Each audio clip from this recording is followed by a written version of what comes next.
তো বন্ধুরা, আজকের অজানা চিঠি রহস্য গল্প শুনতে চলেছেন সানডে সাসপেন্স নতুন অজানা চিঠি রহস্য গল্প।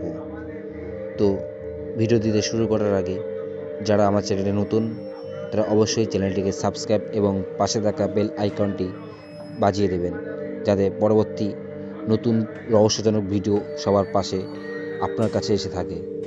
তো গল্পটি শুরু করছি, সঙ্গে থাকো, পাশে থাকো আর শুনতে থাকো।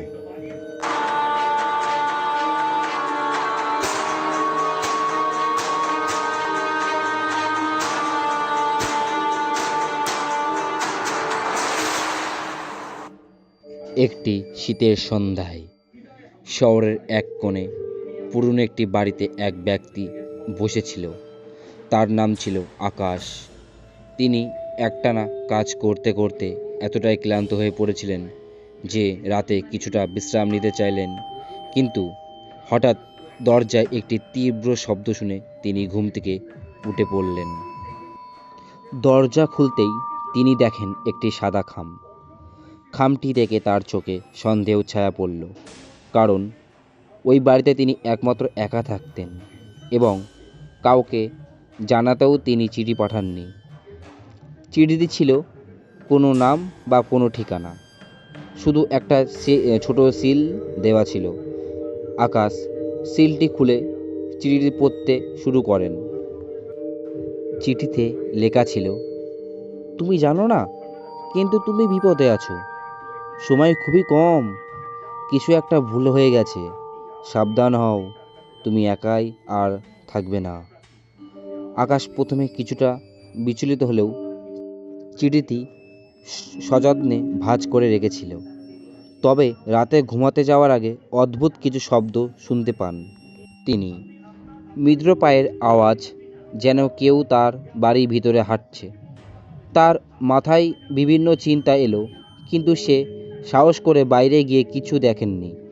পরের দিন সকালে আকাশ যখন জানালা দিয়ে বাইরে দেখেছিল, হঠাৎ দেখেন পুরনো বাড়ির সামনে এক রহস্যময় মানুষ দাঁড়িয়ে।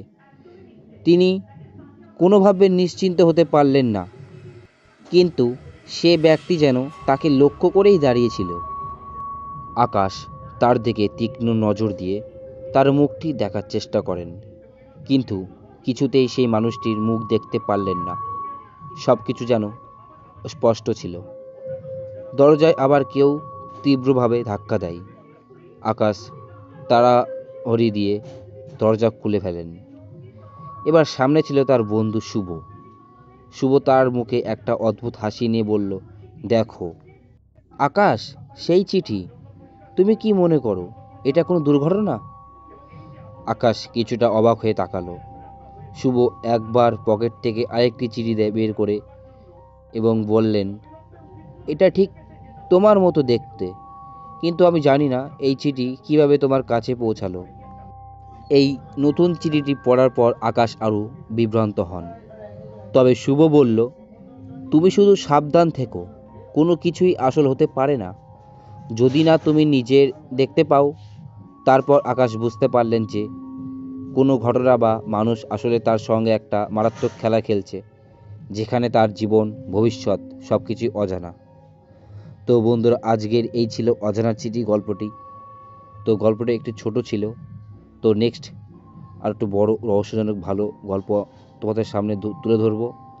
তো যদি গল্পটি ভালো লাগে তবে ভিডিওটিতে একটা লাইক এবং শেয়ার, কমেন্ট, সাবস্ক্রাইব করে দেবে, আমার পাশে থাকবে। আমি তোমাদের সঙ্গে আরও নতুনত্ব গল্প শেয়ার করব। তো বন্ধুরা, তোমরা সবাই ভালো থেকো, সুস্থ থেকো আর পাশে থেকো। সবসময় নিজের খেয়াল রাখবে আর আমাদের সঙ্গে থেকো, আমার চ্যানেলটির পাশে থেকো আরও রহস্যময় গল্প শোনার জন্য।